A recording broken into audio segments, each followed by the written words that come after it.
अखंड तिमार हुए सुखधामी पूर्ण प्रकाश भयोर में हिम द्वैत गयो लखी किललामी सदगुण कुंज खिले मनु मानस कर्मलोक दुरे भोगामी आत्म रूप विराज रहे गुरुदेव को बारंबार नमामि गुरुदेव को बारंबार नमामि ब्रह्मचर्य वृत्ति सुअखंड धृति सुकृति सन्मार्ग किए जिन तय प्रकृति से परे विकृति को हरे संसति संताप कियो जिन क्षय जगति में जितेंद्र करी जागृति निर्मल सद ज्ञान दियो निर्भय श्रोता समाज सभी बोलो श्री सतगुरुदेव भगवान की जय श्री सतगुरुदेव भगवान की श्री सतगुरुदेव भगवान की श्री सतगुरुदेव भगवान की जय।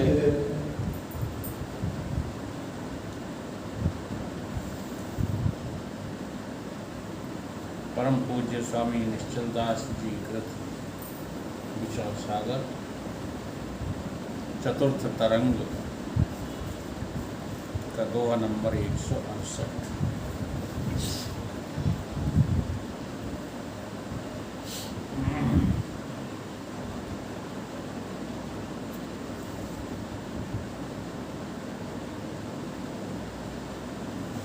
प्रसंग चल रहा था कि जलाकाश को किस तरह से हम जीव के संबंध में जानें।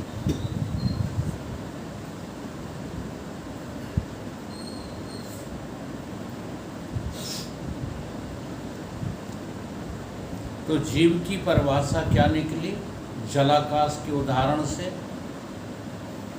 जलाकाश किसको कहते हैं? घट में भरा हुआ जो जल है उसमें कूटस्थ का आया हुआ प्रतिबिंब और स्वयं कूटस्थ, तीन चीजों के समूह का नाम क्या है? जीव।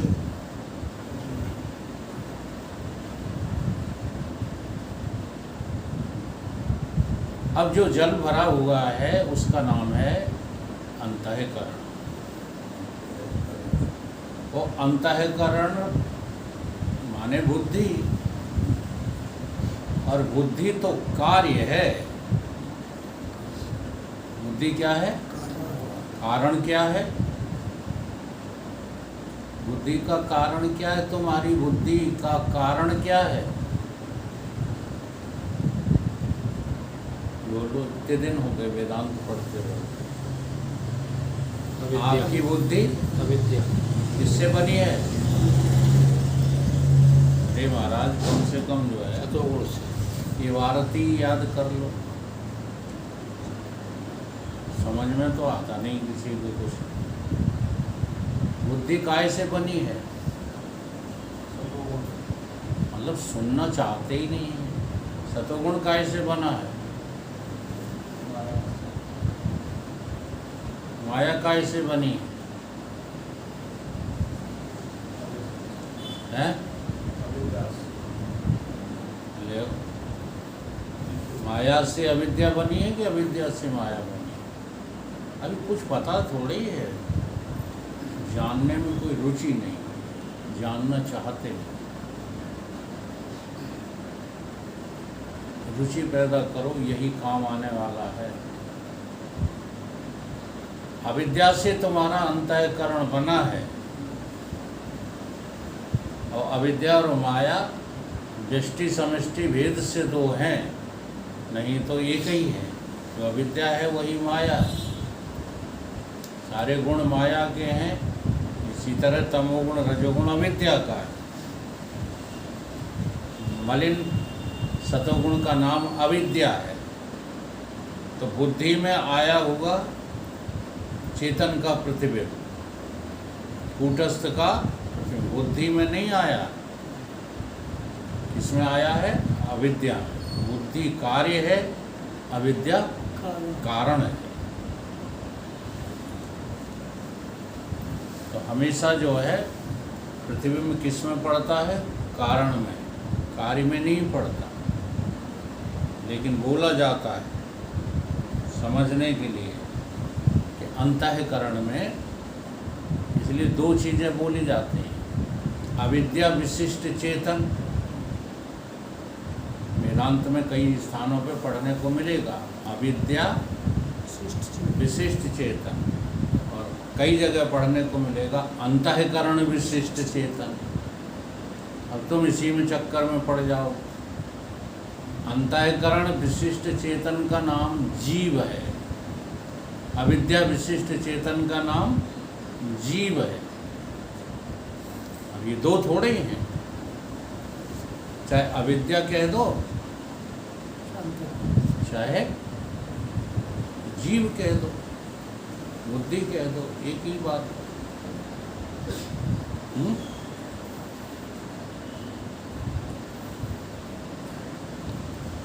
चाहे यादव कह दो, चाहे यादव का बच्चा कह दो, दो बातें हैं क्या? दो बातें तो नहीं, दो हैं लेकिन हैं नहीं कैसे?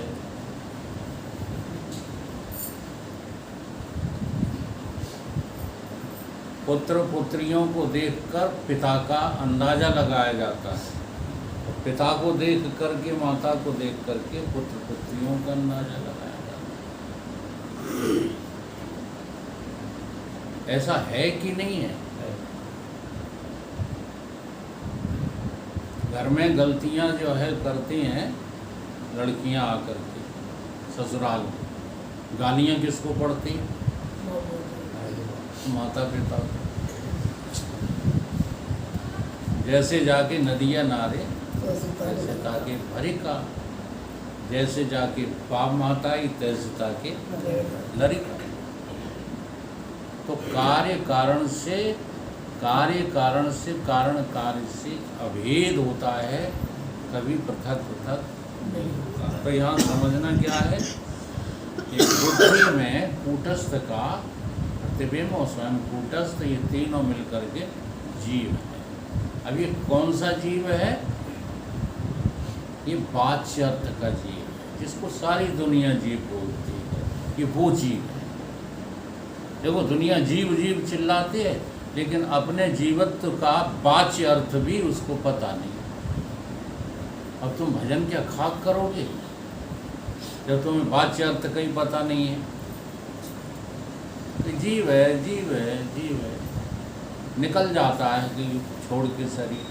यूँ ही अंटक टोंटी बातें दिया करते हो, जो देखते रहते हो ना, सुनते रहते हो, बस वही। कभी बैठ करके 2 घड़ी भजन तो करना सीखा ही नहीं किसी। पुस्तकों से भी हम क्या सीख लेते हैं? केवल बकवास सीख लेते हैं और कुछ नहीं। अगर तुम्हें अपने जीवत्व का पता लग जाए तो संसार की जो आसक्ति है वो सब समाप्त हो जाए। एक चिंता लग जाए कि मुझे बार बार क्यों जन्म लेना पड़ता है, मैं बार बार क्यों मरता हूँ, ये चिंता सतानी शुरू हो जाती है। तो इस चिंता को फिर दूर करने के लिए हम खोज करने लगते हैं, हम वैरागी हो जाते हैं, हम विवेकी हो जाते हैं, हम संन्यास की तरफ भागने लगते हैं। लेकिन अभी कोई फिक्र ही नहीं, जहाँ है तहाँ ठीक है, यही सोचा करता है मनुष्य दिन रात, जहाँ है तहाँ ठीक, आगे की कोई परवाह नहीं, कि आगे दुर्गति होने वाली है इसकी परवाह नहीं है। अच्छा लगेगा क्या बताओ? एक बार तुम कीचड़ में गिर जाओ, गिरे हो कभी? ये जो नाली बनी है, नाली, इसमें कभी गिरे हो? हम यार गिरने की पूछ रहे हैं, तुम का गिर जाते हैं। दूसरों को गिरते देखा है कि तुम खुद गिरे हो? वहाँ में डुबकी लगी तो नहीं गिरे, इसको गिरना नहीं कहते। गिर पड़ो और पूरा मल जो है ऊपर आ जाए, कैसा लगेगा? हैं? बुरा लगेगा। तो एक बार गिर के निकल आए, नहा धो लिया, अच्छा फिर इच्छा करो गिरने की, हैं? फिर भगवान का ये एहसान क्यों नहीं मान रहे? तुमको गंदगी से निकाल करके साफ जगह में रख दिया ईश्वर ने, और तुम फिर गिरना चाहते हो उसी में, हैं? पराधीनता नहीं है, जन्म होगा नहीं। अगर भजन करते हो तो मेरा जन्म होगा ही नहीं। भजन करते ही नहीं, मतलब मेरा कहने का है तुम चाहते ही नहीं हो कि मुझे गिरना ना पड़े। चाहते हो फिर से गड्डी में न गिरना पड़े, ये चाहते हो? नहीं चाहते। अरे झूठ बोलते हो, ज़्यादा बकवास नहीं करो, चुपचाप बैठो। सब झूठ बोलते हो, कोई नहीं चाहते हो। जिस दिन चाहोगे उस दिन गृहस्थी छूट जाएगी, ये परिवार सब छूट जाएगा, मैं तेरा मैं मेरा सब छूट जाएगा। ये छूटना कोई बाहर से थोड़ा ही है, लेकिन कभी समझ में नहीं आती बात। तो ये जो तीन चीज़ों का जो समूह है, ये वाच्य अर्थ है। अभी लक्ष्य जीव का तो पता ही नहीं। अब इन तीन चीज़ों में क्या क्या है? अंतःकरण है यानी अविद्या, अविद्या में आया हुआ कूटस्थ का प्रतिबिंब है, और कूटस्थ स्वयं है। ये हो गया वाच्यार्थ। अब लक्ष्यार्थ जीव का क्या है? ये जो प्रतिबिंब है, ये लक्ष्य करेगा किसको? अपने बिंब को, ठीक है? और बिंब को लक्ष्य करके कहेगा, क्या कहेगा? मैं जीव हूँ। वो जीव का लक्ष्य अर्थ होगा। ठीक बात आई समझ में कि नहीं आई? उसी लक्ष्य अर्थ वाले जीव को गोस्वामी जी क्या कह रहे हैं? चेतन अमल, भले ही मैं अंश हूँ, मैं चिदाभास हूँ, लेकिन चिदाभास होते हुए भी मेरा लक्ष्य क्या है? निराभास।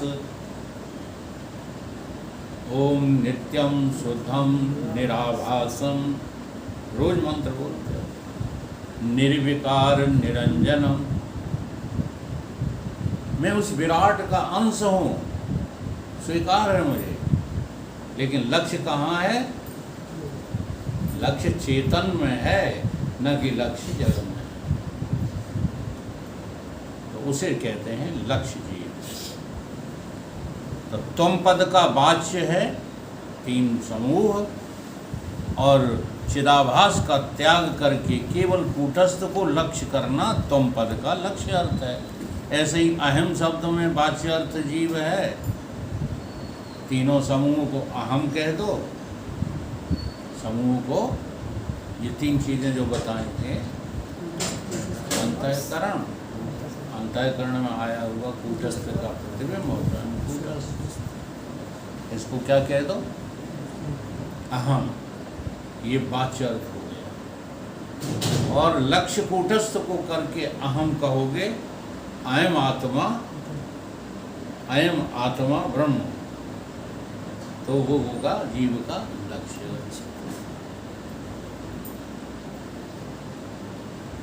बुद्धिमाहे आभास जो, पुण्य पाप फल भोग, गमन आगमन सो करे, नहीं चैतन्य में जो। मिथ्या नव घट संग ज्यों, लहे क्रिया बहु भांति, घटाकाश अक्रिय सदा रहे एक रस शांति। यद्यपि चिदाभास और कूटस्थ इन दोनों को मिलकर के जीव कहा है, कूटस्थ और चिदाभास यानी चेतन और चेतन का आभास, इन दोनों को मिलकर के जीव कहा जाता है। परंतु जीव पने के जो धर्म हैं सो आभास में है, कूटस्थ में नहीं है। जीव पने के जो धर्म हैं वो किस में है? आभास में, चेतन में नहीं है। यद्यपि चेतन को भी जीव ही कहा है, लेकिन जीव पने के जो सीमितता है, अंधता है, मंदता है, आसक्ति है, ये सब आभास विषय हैं, आभास में हैं, शुद्ध चेतन में नहीं है। जैसे अहंकार दो तरह का होता है, एक शुद्ध अहंकार, एक अशुद्ध अहंकार। अशुद्ध अहंकार जो होता है वो जगत के किसी न किसी अंग को आरोप करके अभिमान किया जाता है, उसमें वो अशुद्ध अहंकार होता है। उससे होता है पतन। उससे क्या होता है? पतन। जो सबको है, सब अहंकारी हैं। संसार में ऐसा कोई नहीं है जो अहंकारी न हो। बस यही बात है, सब समझ करके तो हमें निश्चिंतता आती है। हाँ, नहीं तो क्या गृहस्थ, क्या वानप्रस्थ और क्या सन्यास, सब में लोग, सभी में लोग जो है कलेशित होकर के मरे जा रहे हैं। अच्छा, सन्यास आश्रम में कलेश नहीं है, वहाँ तो बाबाओं में ऐसी कुश्ती होती है कि नहीं कुश्ती हो तब भी बहुत अनुभव किए हमने। एक सन्यासी दूसरे से अंदर से ईर्ष्या करता है, बाहर से तारीफ करता है। देखो, तुम में और सन्यासियों में अंतर क्या है? तुम्हारा विरोधाभास तुरंत पकड़ लिया जाता है कि ये इनका इनसे विरोध है। सन्यासियों का विरोधाभास पकड़ नहीं सकता कोई, लेकिन भारी विरोध होता है, अंतर ही अंतर। जी हाँ, भारी विरोध होता है। नहीं तो आज विश्व में स्वामी परमानंद जी जैसा युग पुरुष जैसा कोई ज्ञानी ब्रह्मांड में है नहीं अभी, लेकिन आज तक किसी ने कहा कि तुम शंकराचार्य बन जाओ। क्यों? सब ईर्ष्या करते हैं, लेकिन आमने सामने बैठे तब देखो।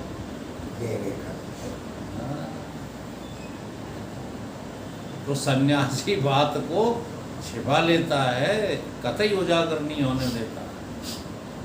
लेकिन ये बिल्कुल बकवास बात है कि सन्यासी को क्रोध नहीं आता, सन्यासी में काम नहीं है, लोभ नहीं है, ये नहीं है। तो गृहस्थ बेचारे सब खंडू खांचा है, ऐसा नहीं है।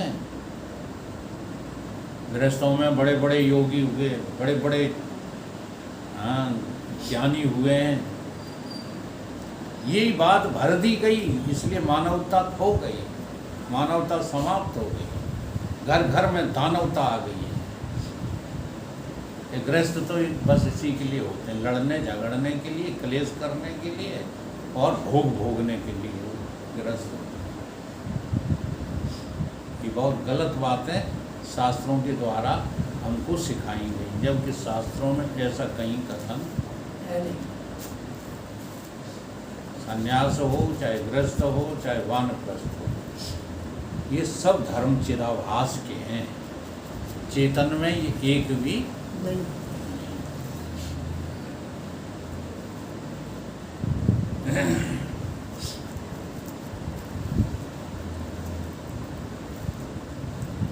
कूटस्थ में केवल भ्रांति से प्रतीत होते हैं। कूटस्थ में ये सब धर्म जीव के भ्रांति से प्रतीत होते हैं। जैसे लोहे का धर्म अग्नि में प्रतीत होने लगता है, अग्नि का धर्म लोहे में प्रतीत होने लगता है। ऐसे ही जो आभास में घट रही हैं बातें वो चेतन में प्रतीत होने लगती है। ऐसा लगता है जैसे आत्मा ही पीड़ित है। और मूढ़ लोग तो कहते ही ये बात, हमारी आत्मा बड़ा बेचैन है। क्या है आत्मा?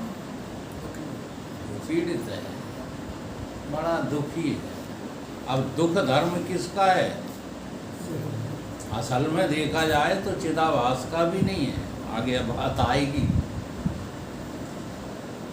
केवल भ्रांति से जो है ये प्रतीत हो रहा है, कहाँ? चेतन में।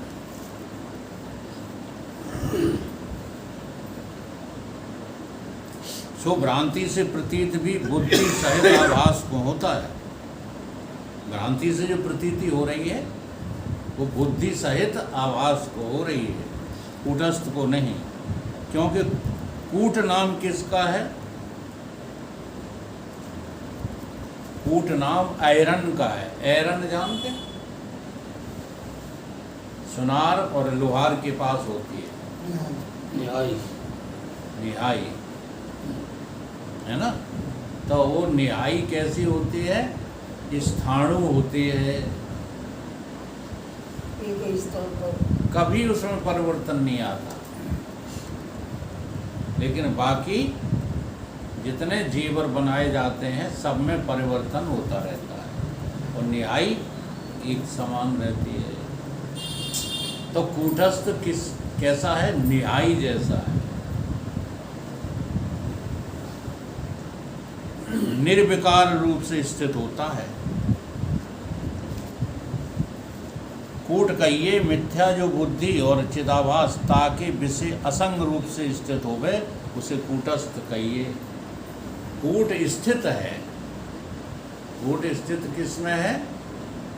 चिदाभास में भी है और बुद्धि में भी है। चिदाभास कोई कूटस्थ से अलग नहीं है। जो भास हो रहा है, हाँ, वो कूटस्थ की वजह से तो हो रहा है। जीवर जितने बने हैं वो निहाई की वजह से तो बने हैं। जितने उपकरण बने हैं लोहे के, हाँ, वो निहाई की वजह से तो बने। निहाई ना होती तो बना लेते उपकरण, बन जाते वो स्थित। इसीलिए जो है गीता में भगवान ने एक श्लोक बड़ा स्पष्ट होगा। वो क्या बोलते हैं? अछेदो अयम, मैं कैसा हूँ? छेदा नहीं जा सकता। अदाहो अयम, मैं कैसा हूँ? जलाया नहीं जा सकता। अछेदो अयम अदाहो हम अक्लेद्यो अयम, मैं गीला भी नहीं होता। असौख्य एवचा, मुझे कोई सुखा नहीं सकता। ऐसा नहीं है कि लकड़ी कहीं डाल दो, पहले गीली थी फिर सूख गई। तो मैं आत्मरूप से ऐसा भी नहीं हूँ। तो कहीं कैसा हूँ? कैसा हूँ? कहीं नित्य हूँ, मुझमें परिवर्तन नहीं है। और स्थाणु यानी कूटस, कूट हो, स्थाणु। अचलो अयम, और अचल हूँ और सनातन। इतना हूँ, स्थाणु हूँ, नित्य हूँ, अचल हूँ। और इतना होने के बाद जानते हो कि मैं सब में हूँ। अचलो अयम सनातन, बड़ी कमाल की बात। रोमे रोमे में जो है मैं अचल रूप से हूँ, लेकिन दिखता कैसा? कहीं बीमार दिखता हूँ, कहीं मरने वाला दिखता हूँ, कहीं बुढ़ा दिखता हूँ। अपना पता चल जाए तो देखो कहीं कोई परवाह है क्या? अचलो अयम सनातन, मैं ही रोमे रोमे में ठसा ठस भरा हुआ। इसी का नाम कूटस्थ है। इसलिए कूटस्थ विषय भ्रांति आदि कभी बनती नहीं है, किंतु चिदाभास में ये प्रतीति होती रहती है। किसमें? चिदाभास। अत्यंत विचार से देखोगे तो पुण्य पाप सुख दुख लोकांतर में गमन आगमन केवल बुद्धि में है, आभास में भी नहीं। अब तो और ही कमाल कर दिया। पुण्य पाप आवागमन जन्मना मरना आना जाना ये किस में है? बुद्धि में है, कि आभास में भी नहीं। चिदाभास आभास एक ही चीज है। हाँ, आभास में भी नहीं है। इसीलिए तो जो मगन रहना चाहिए। आभास के द्वारा तुमने संसार में प्रवेश किया है, उसमें भी ये लक्षण है ही नहीं, ये धर्म उसके भी नहीं है। कैसे? उसको समझिए। बुद्धि के संयोग से आभास में लगते हैं। जब ये आभास बुद्धि में प्रवेश कर जाता है तब इसमें जो है प्रतीति होने लगती है। नहीं तो बुद्धि के धर्म थे। बुद्धि है, देखो बुद्धि है तभी तक सुख दुख है, अनुकूलता प्रतिकूलता है, आना जाना है। ये सब कब तक है? जब तक बुद्धि है। सुसुप्ति काल में अब बहुत गहरा चिंतन है। अब यहाँ पढ़ाई लिखाई किसी की से काम नहीं आएगी। सुसुप्ति काल में किस चीज का अभाव हो जाता है टोटली?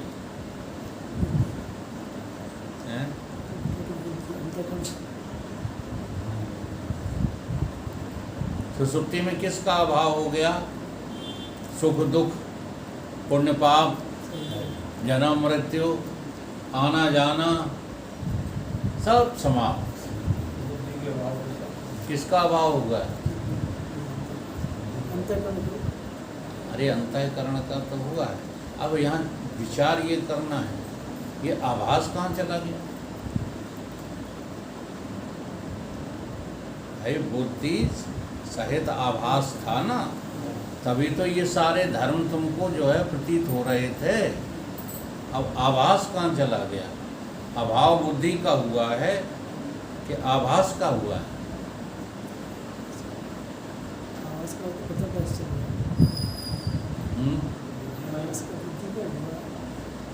किसका हुआ है? बुद्धि आवाज तो है, अनुभव करके देखो। आवाज नहीं हो भास कैसे पता कैसे चलेगा?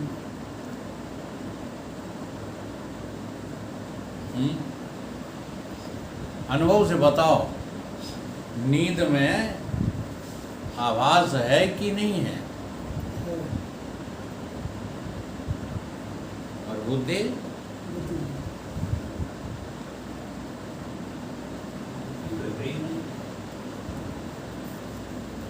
आभास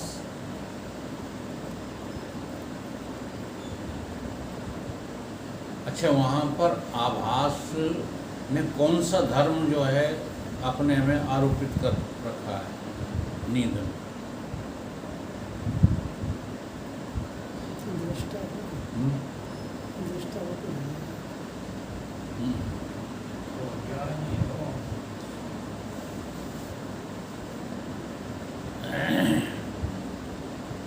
अच्छा, नींद में मजा आता है कि नहीं ये बताओ। ये मजा क्या है? हैं?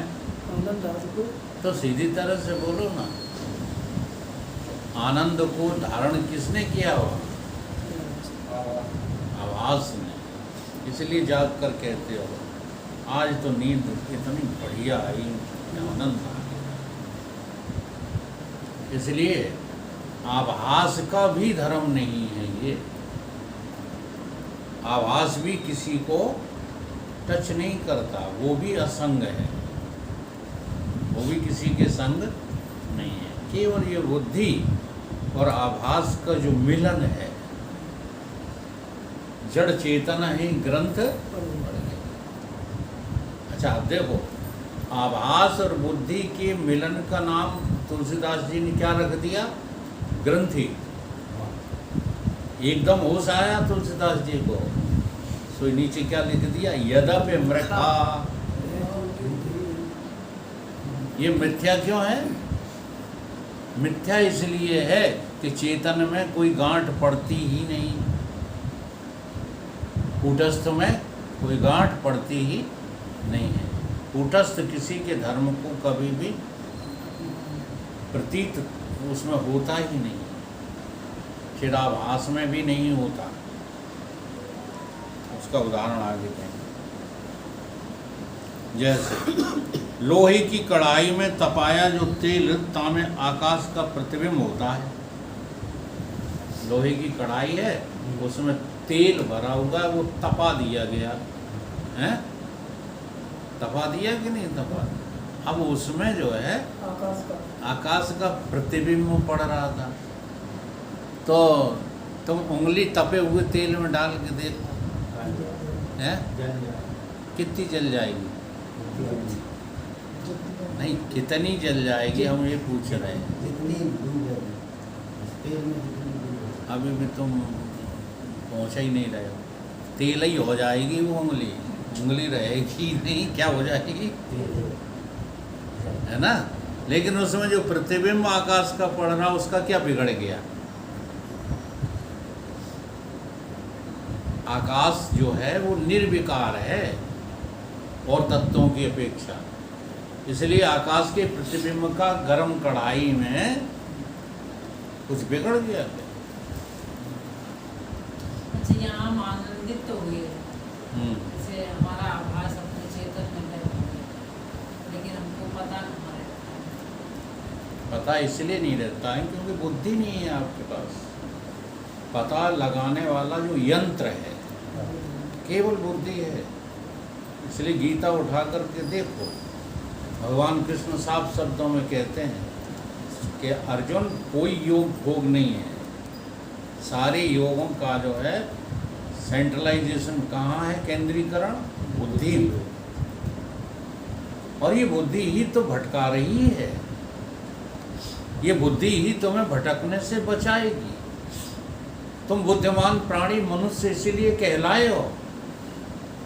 तुम बुद्धि पा करके बुद्धिमान इसलिए नहीं कहलाए हो कि अच्छा अच्छा खाओ, अच्छा अच्छा पियो, अच्छा पहनो, फैशनबाजी में रहो, पढ़े लिखे का घमंड करो, इसके लिए बुद्धि नहीं मिली है।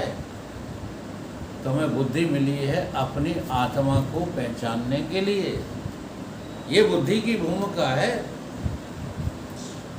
नहीं तो बता दो जो है तुम्हारे पास एक्स्ट्रा क्या है, जो तुम्हें सारे शास्त्र कह रहे हैं कि तुम 84 लाख योनियों से विलक्षण हो। क्यों विलक्षण हो बता दो?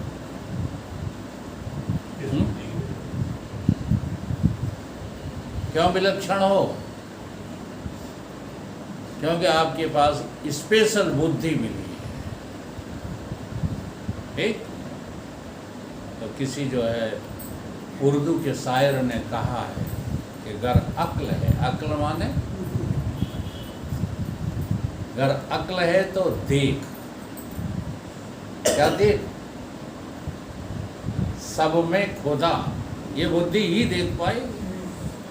सब में खुदा, सब खुदा। गर अक्ल है तो देख, सब में खुदा, सब खुदा है। सब दर पर खुदा, सब में खुदा, उसी का जलवा बुत खुदा, बुत में खुदा। ये बुद्धि ही जान पाएगी, कोई और। ये बुत भी हाँ खुदा ही है और कुछ नहीं। और बुत में, बुत के रोमे रोमे में कौन है? खुदा। बुत खुदा, बुत में खुदा। अब नजर में, नजर माने बुद्धि में कमी है। नजर में कमी है तो खुदा नजर नहीं आता। नजर में कुछ कमी है तो नजर नहीं आता, खुदा नजर नहीं आता।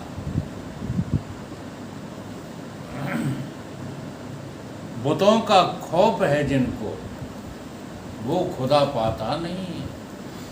अब इन्हें किसका डर लग गया? बुद्धि को डर किसका लगा है? भूतों का, भूतों का डर लगा है। इसलिए तुमने यमराज की भी कल्पना कर ली है कि वो भैंसे पर बैठ कर आते हैं। काय पे बैठ कर आते? हाँ, ये सब तुमने अपनी कल्पना से, जो गरुड़ पुराण लिखा है ना व्यास जी ने, वो तुम्हारी कल्पनाओं का साकार सबूत है। गरुड़ पुराण, गरुड़ पुराण उन्होंने कोई अलग से नहीं बनाया। वो समझते हैं, वो ऋषिश्वर हैं, वो ऋषियों के ऋषि हैं व्यास जी, कि हर मनुष्य की कल्पनाएं ऐसी झूठी होती हैं, और उन्हीं झूठी कल्पनाओं को उन्होंने कितने अच्छे ढंग से वर्णन किया है कि गरुड़ पुराण सुनकर अच्छे अच्छे कपने लगते हैं। हकीकत बता नहीं बताऊंगा, क्योंकि हकीकत सुन के सब बर्बाद हो गए। हकीकत से मुकर जाती है। ये जवानों को हुआ क्या है? किए जाते हो अनदेखा निगाहों को हुआ क्या है? इबादत में कमी है, अब ये पूजा में कमी तो है कि खुदा नाराज है हमसे, ईश्वर नाराज है, तो कमी काहे की है? इबादत की है कि नहीं? इबादत में कमी है या खुदा नाराज है हमसे? नहीं होता असर, कोई असर ही नहीं हो रहा है। मंदिर जाते जाते जिंदगी गुजर गई। अभी दुपे छुपे जात हो, रात को मंदिर तो नहीं, रात में जाती, दिन में ही जात।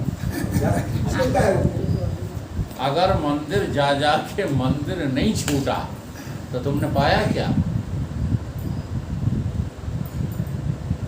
शरीर देखो, रोज गाते हुए इन भजनों को, कल ही इन्होंने सुनाया था, आने जाने का मतलब, आने जान, मंदिर गए फिर लौटे आए, आए गए, गए आए, क्या मतलब निकला?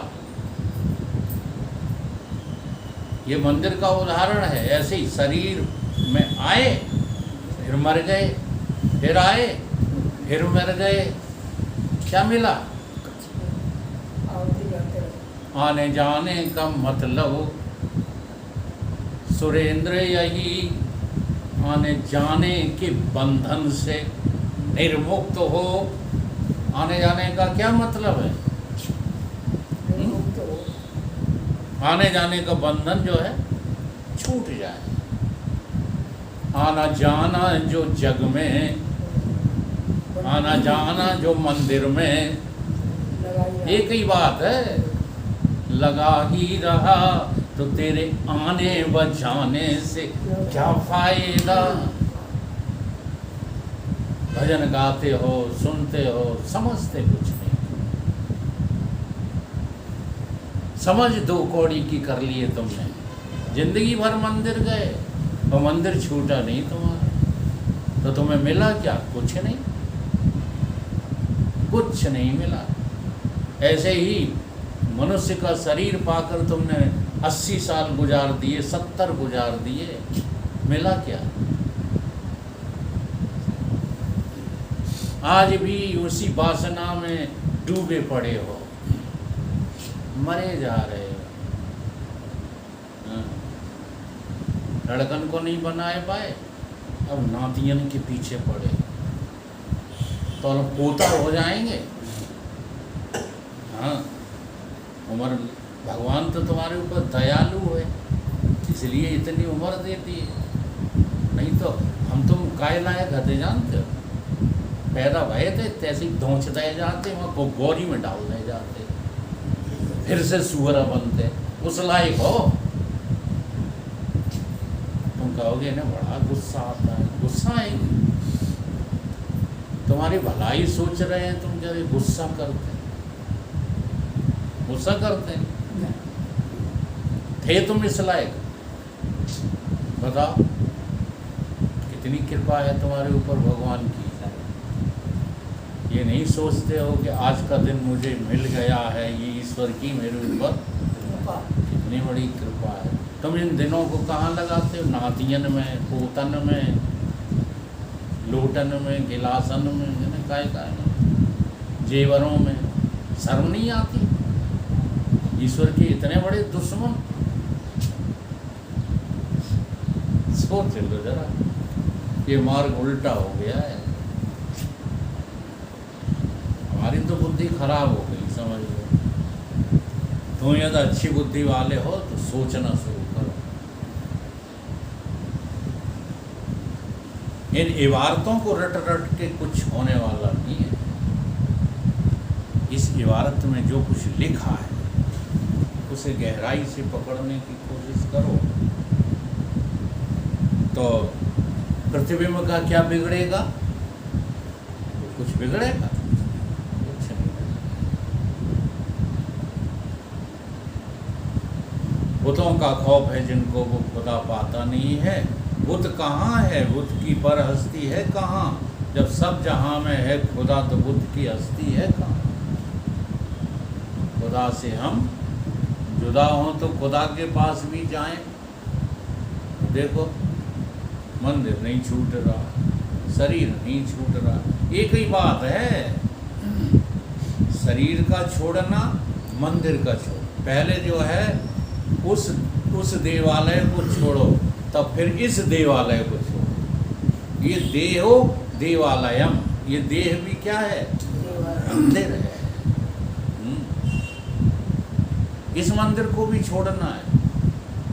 ये भी काम चला हुआ है, काम बन गया, अब छोड़ो। क्या देह बने फिरते रहते हो? खुदा से हम जुदा हों तो खुदा के पास भी जाएं। खुदा हम में, खुदा में हम। कहाँ आए, कहाँ जाएं? हम स्थाणु हैं, हम कूटस्थ हैं। और कूटस्थ का जो स्वभाव है उसका भी कुछ नहीं, यानी चिदाभास। चिदाभास चेतन का स्वभाव है। क्या है? स्वभाव। स्वभावो अध्यात्म उच्यते, गीता में आया है, स्वभावो अध्यात्म उच्यते। ये जीवपना हमारा स्वभाव है।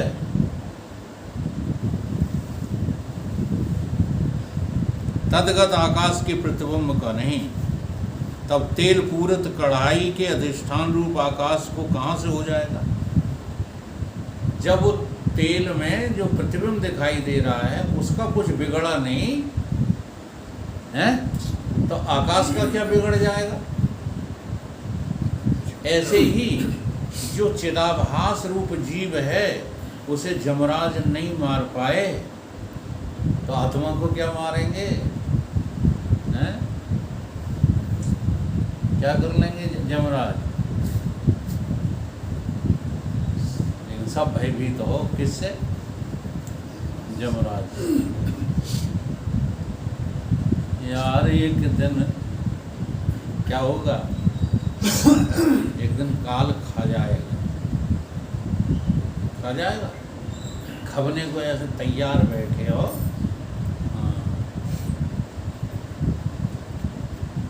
अब क्या है, अब तो जो है थोड़े दिन रहे हैं। वो कहते जाते ही हो, खबते जाते ही। अगर थोड़े दिन रह गए हैं तो खबने से बचो। इसलिए वो मेढक का जो है उदाहरण हम दिया करते हैं कि सांप ने मेढक पकड़ लिया, तो जब उसने सांप ने थोड़ा पकड़ा, दांत वांत लगे होंगे तब तो टिर टिर वही थोड़ी सी। उसके बाद फिर वो मेढक चिल्लाता नहीं है, फिर क्या करता है? जीव लपलपाता है, मेढक भी। और वो किस लिए लपलपा रहा है? कि वहाँ पर कीड़े मकोड़े घूम रहे हैं, उनके प्रति उसका लालच है कि हमें खाने को मिल जाए। तो तुम काल की गोद में बैठे हो कि नहीं? और फिर भी तुम जो है अपना क्या रहे हो?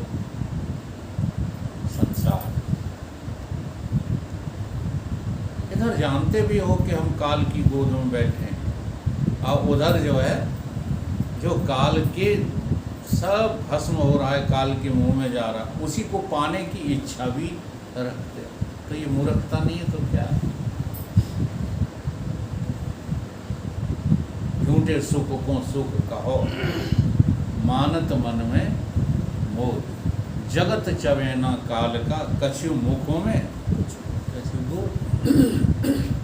कोई तो जो है काल के मुंह में बैठे हो, कोई गोद में बैठे हो, और सब काल के ग्रास। इतना समझ में आ जाए तो इस काल को जीतने की तैयारी करो। तुम कालों के काल महाकाल हो, महाकाल के भी काल हो तुम, अतिकाल। अपने को समझने की कोशिश करो तो कुछ नहीं बिगड़ेगा। जब प्रतिबिंब का कुछ नहीं बिगड़ा तो बिंब का क्या बिगड़ेगा? ये बात आई समझ? आभास में सुख दुख पुण्य पाप आदि प्रतीत नहीं होते, तो चेतन में कैसे हो जाएंगे? ये समझाया गया।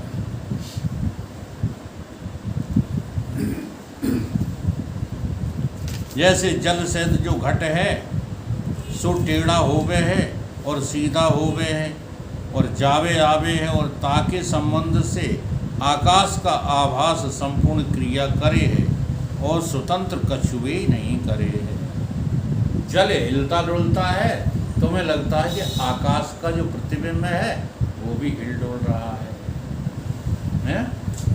ऐसे ही यहाँ पर तेरा तन डोले, तेरा मन डोले।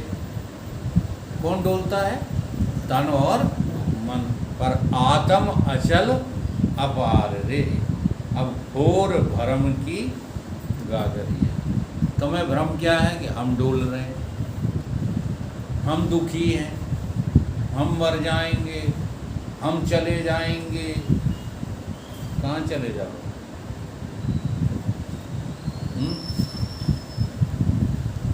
बोलो दसी, आज के 30 वर्ष बाद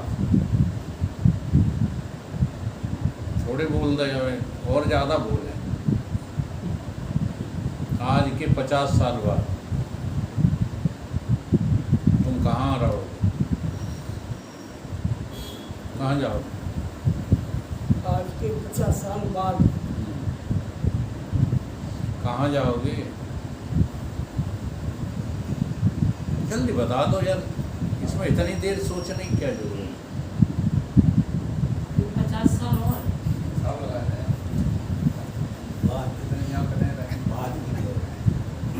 अभी 70 की हो गई उम्र कि 75 की है? 70 की तो 70 में 50 और जोड़ देते, कितने साल हो गए? 120। हाँ, तो बताओ कहाँ मिलोगे, कहाँ जाओगे?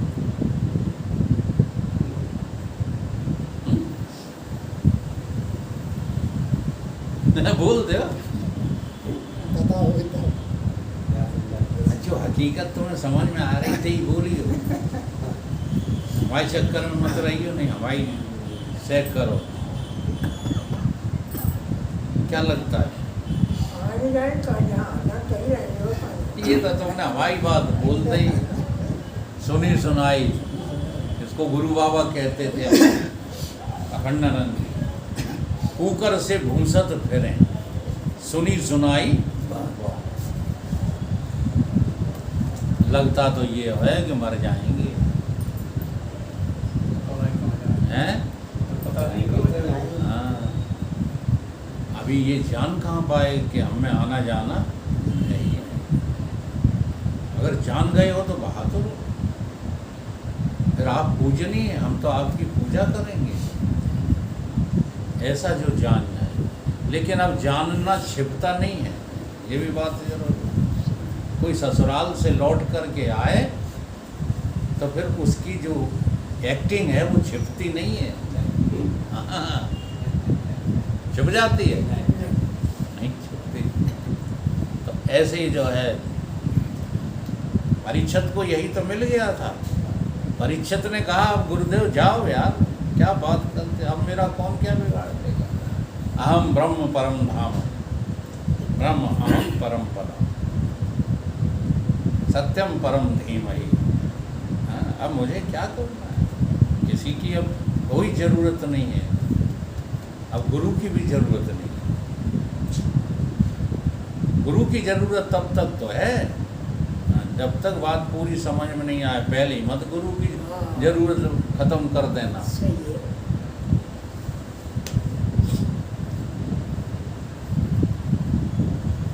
तैसे ही काम कर्म रूपी जल से भरा है जो बुद्धि रूपी घट, सो पुण्य से आद लेके संपूर्ण विकार धारे हैं, और ताके संबंध से चिदाभास भी धारे है, और कूटस्थ सर्व विकारों से रहित।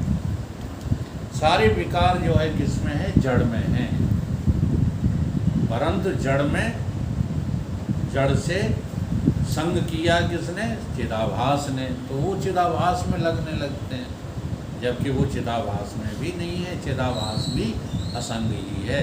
कितना बढ़िया उदाहरण दिया है, आकाश की प्रतिबिंब का गरम तेल कुछ भी नहीं बिगाड़ पाया, बिगाड़ पाया। ऐसे ही तुझ चिदाभास का भी ये मन बुद्धि के विकार कुछ नहीं बिगाड़ सकते।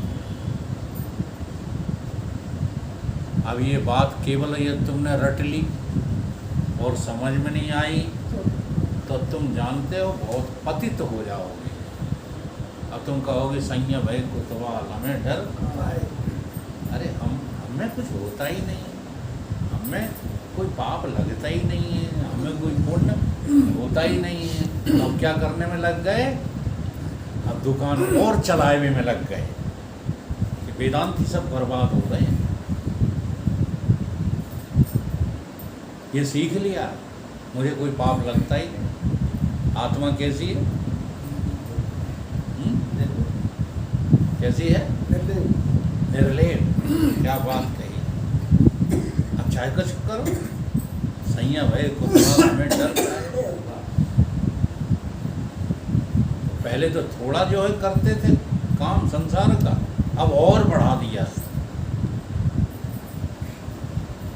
इससे बड़ी अज्ञानता और मूर्खता कुछ भी नहीं है। क्या कहते हैं, आत्म को जाना नहीं और कर्म दिए छिटका है। नारायण ऐसे भगतन को अवश्य नरक हो जाए।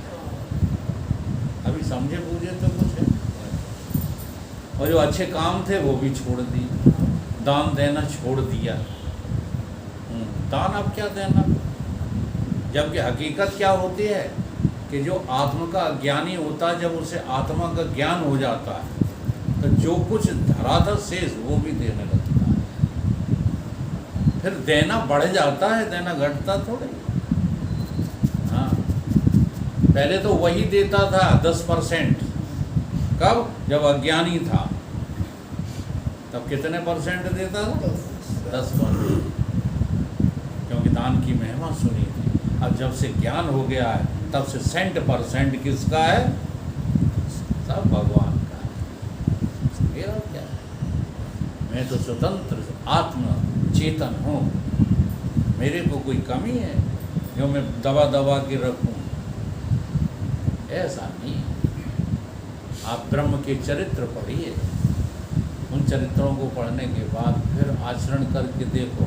अभी ब्रह्म की तुलना में तुम जो है घसखोदा भी नहीं हो, डर लगता है देने में, लगता है कि नहीं। ने का एक डर जो ब्रह्म ही है। अब लोग प्रश्न करते हैं हाँ कि राम जी ने इतना कैसे कठिन तप कर लिया। अरे वे ब्रह्म है, वो जानते हैं अपने को क्या वो है जी। हमारा बिगाड़ कर लेंगे राजा दशरथ। देखो ब्रह्म है, राम ब्रह्म है, लेकिन पुत्र भी है। अब ब्रह्म हो के पुत्र का जो उन्होंने चरित्र किया, कितने सफल गए कि आज तक ऐसा कोई पुत्र पैदा ही नहीं हुआ।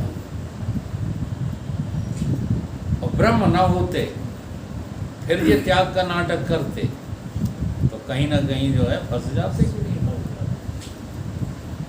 तो त्याग जो है नाटक से नहीं होता, त्याग समझ के। इसलिए बुद्धि के विषय कूटस्थ है जो चिदाभास है, उसी का नाम जीव है। यह जो जीव का स्वरूप वर्णन किया, इसके विषय में प्राज्ञ की हानि होवे है।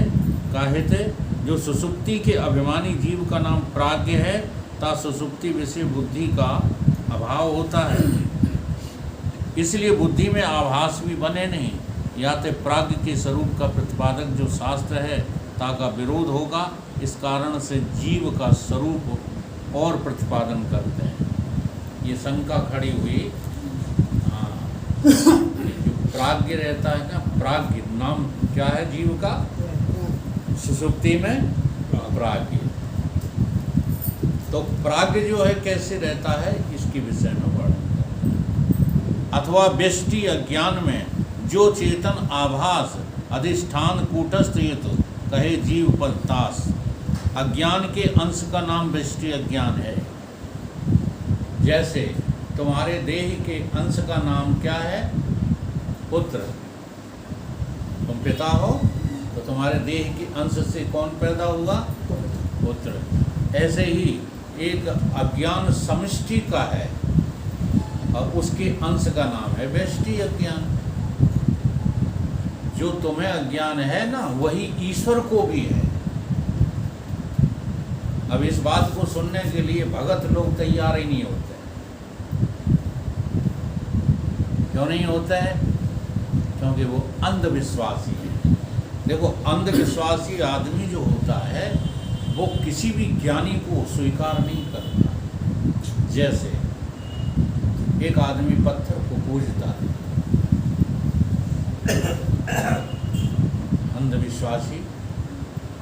अंधविश्वासी था, पत्थर को पूजे और अंधा ना हो तो उस पत्थर से भी उसे कुछ ज्ञान मिल जाएगा। लेकिन अंधा ही हो तो समर्थन देगा कि नहीं, पत्थर ही भगवान है। तो चला जा रहा था सड़क पर, और सड़क पर जो है वो माइल्स स्टोन गड़े होते हैं ना, माइल्स स्टोन जानते हो? पत्थर गड़े होते हैं, उन पर लिखा रहता है। बस वहीं बैठ के मैंने जो है दीपक जलाया और अगरबत्ती जलाई और पूजने लगा, गा रहा खूब आरती, ओम जय जगदीश। तब तक वहाँ कोई संत आए, उन्होंने कहा ये क्या कर रहे हो? ये तो माइल स्टोन है। हाँ, ये तो रास्ते का पत्थर है, ये भगवान नहीं है। भगवान तो मंदिर में अपने द्वारा प्राण प्रतिष्ठा करके जो बिछाले जाते हैं वो पूजनीय होते हैं। उन्होंने कहा अपना रास्ता ना हो, हाँ, इनसे बड़ा भगवान कोई नहीं है। उन्होंने कहा कैसे? कि देखो हमारे भगवान हमको बता रहे हैं कि दिल्ली 250 किलोमीटर है। भगवान क्या बता रहे हैं? दिल्ली 250 किलोमीटर है। अब इससे सच्चा भगवान और क्या होगा जो हमें दिल्ली की दूरी तक बता रहे हैं, है ना? अंधविश्वासी इतना बड़ा अंधविश्वासी होता है, वो किसी ज्ञानी को स्वीकार नहीं करता। तो ऐसा अंधविश्वास तुम्हें आगे नहीं बढ़ने देगा। आगे बढ़ने के लिए थोड़ा सा शास्त्र और गुरु, सत्य, वेद, गुरु, वाक्य, श्रद्धा, श्रद्धा और विश्वास करो किस पर? शास्त्रों पर, संतों पर, गुरुओं। तो ये अज्ञान भी क्या है? अंश है। अंशी भाव किसमें भी है? अज्ञान। एक समिष्ट अज्ञान है, एक व्यष्टि अज्ञान। व्यष्टि अज्ञान तुम्हारे भीतर है और समष्टि अज्ञान ईश्वर को है। ईश्वर भी अज्ञान से ही जगत की रचना करता है। मुझे पता है किसी को कि जगत अज्ञान रचित है, ईश्वर निमित्त है और अज्ञान उपादान है।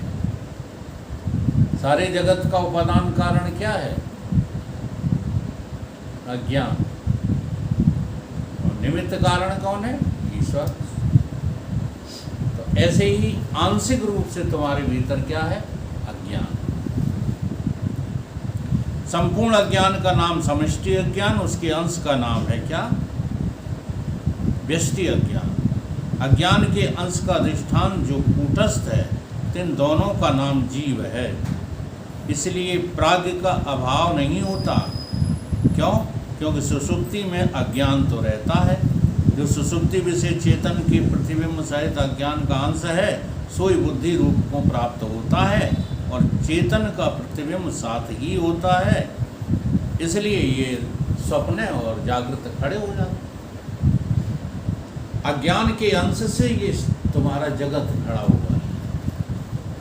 ईश्वर ने पूरा जगत बनाया और तुमने उस अंश से बना लिया, इसलिए तुम्हारा सीमित जगत रह गया। कितना?